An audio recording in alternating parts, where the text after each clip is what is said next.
काय शिकायचं आहे? बेरीज. ते पण दशकाचे गठ्ठे करून. काय करायचं आहे? दशकाचे काय करायचं आहे? गठ्ठे करून कशा प्रकारे आपल्याला बेरीज सोपी करता येते. रेषा मारायच्या, त्याच्यानंतर त्याचा गठ्ठा करायचा 10चा आणि सुट्टे किती उरले ते लिहायचं.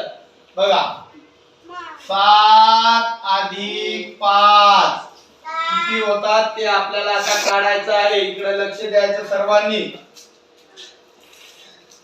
बघा वर किती आहे? 7. 1 2 3 4 5 6 7. खाली किती आहेत? 1 2 3 4 5. आता या ठिकाणी 10चा गठ्ठा तयार होतो काय बघायचं. आणि जर 10चा गठ्ठा तयार होत असेल तर रेषा मोजून आपल्याला 10चा गठ्ठा तयार करून घ्यायचा. 1 2 3 4 5 6 7 8 9 10. 10 झाले काय? म्हणजे 10चा आपला एक गठ्ठा तयार झालेला आहे. 10चा एक गठ्ठा आपला तयार झालेला आहे.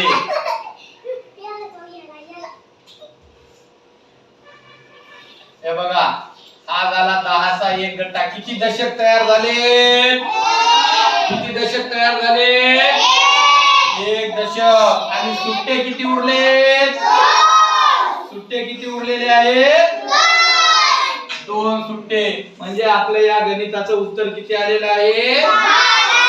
1 दशक आणि 1 सुट्टे 2. 1 दशक 2.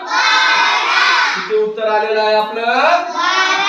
या ठिकाणी आपल्याला 1 दशक 2 12 अशा प्रकारे आपल्याला असं गणित करायचं बेरीज आहे. त्याच्यानंतर गणित बघा आता आपलं समोरचं. या ठिकाणी 7 अधिक 8 किती होतात ते आपल्याला काढायचं आहे. वर किती आहेत? वर किती आहेत? वर वर वर किती आहेत? 7. 1 2 3 4 5 6 7. खाली किती आहेत? 1 2 3 4 5 6 7 8. किती आहेत? 8. किती आहेत? 8. आता या ठिकाणी खूप साऱ्या रेषा झालेल्या आहेत.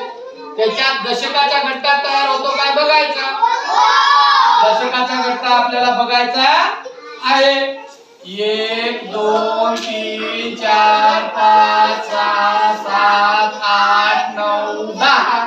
10 म्हणजे एक गठ्ठा म्हणजे दशक. 10 म्हणजे एक गठ्ठा आहे बघा. आता 10चा एक गठ्ठा या ठिकाणी आपला तयार झालेला आहे. आणि सुट्टे किती उरले? 1 2 3 4 5. किती सुट्टे उरले? दशक किती झाले? 1. आणि सुट्टे किती उरले? 5. 1 दशक 5 15 या ठिकाणी आपले झालेले.